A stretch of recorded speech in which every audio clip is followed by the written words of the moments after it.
Jésus et son chemin de croix. La controverse entre Jésus et ceux qui ne croient pas en lui livre aujourd'hui un nouvel aspect, la médiation de Jésus. Mettre sa foi en Jésus, symbole éternel du Père, est la porte du salut. Le contraire conduit à la mort. Si vous ne croyez pas que moi je suis, vous mourrez dans vos péchés. Jésus s'occupe de nous conduire où il faut. Puisque nous sommes d'en bas et que lui vient d'en haut, il nous faudra, pour atteindre les mystères d'en haut, choisir de le suivre. La vérité sur Dieu ne se révèle alors que par sa personne.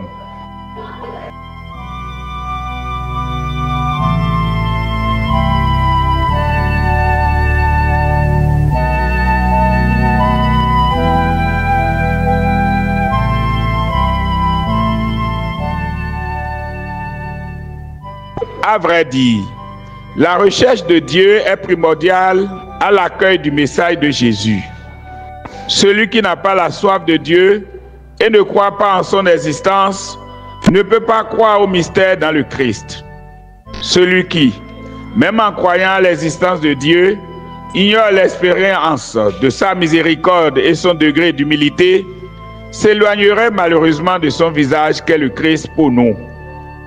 Ainsi, Jésus ne fait pas que dénoncer l'incrédulité des Juifs envers sa personne.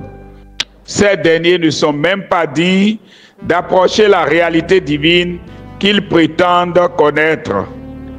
Dire « Vous êtes d'en bas, moi je suis d'en haut » signifie simplement qu'ils sont incapables de faire preuve de foi, de s'élever au-dessus des réalités terrestres pour entrer en Dieu. À plusieurs reprises, au cours de son ministère public, Jésus n'a de cesse d'énoncer leurs fausses idées de Dieu et de la loi parce que n'intégrant pas l'humilité et la grande miséricorde divine. L'homme, avec toute sa possibilité de transcendance, est donc capable de se fermer totalement aux réalités du ciel. Jésus vient non seulement pour libérer l'homme de cette fermeture qui le rend esclave des ténèbres, mais pour donner sens et certitude à sa transcendance. Il ne s'agira donc pas, pour celui qui sort de l'emmurement existentialiste, de vivre sa transcendance vers tous horizons, mais de sentir et de choisir le Christ, l'unique voie de salut. Il conduit vers un Dieu personnel, son propre Père, qui a choisi de se révéler totalement pour le salut de l'homme.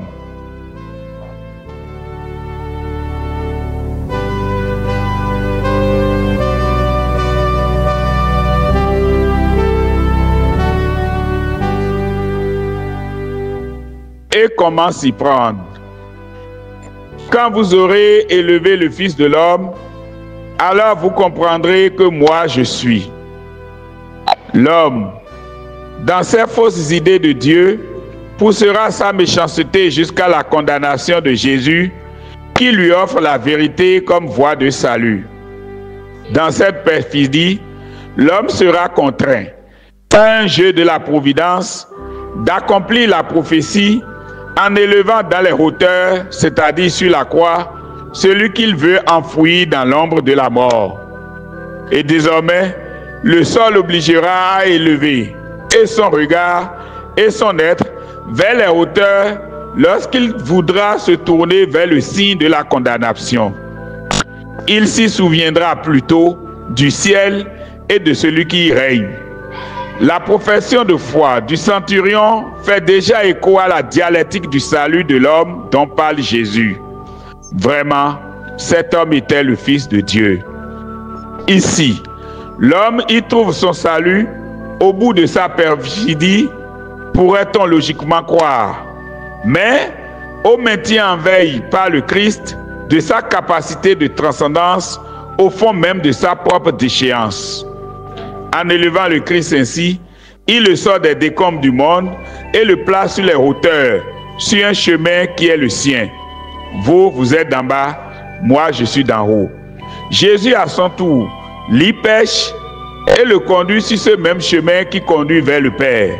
Désormais, la croix signe pleinement la verticalité entre Dieu et l'homme, et Jésus sur la croix engage la médiation.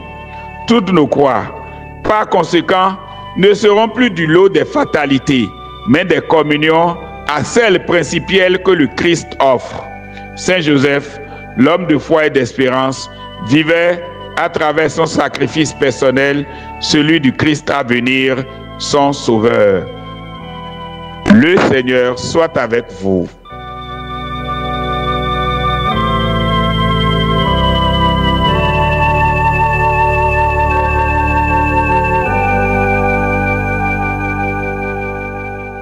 Prions.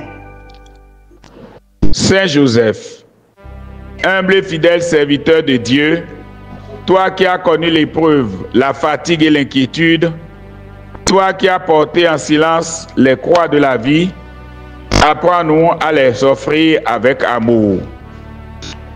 Toi qui as veillé sur Jésus et Marie avec courage, aide-nous à porter nos fardeaux avec patience.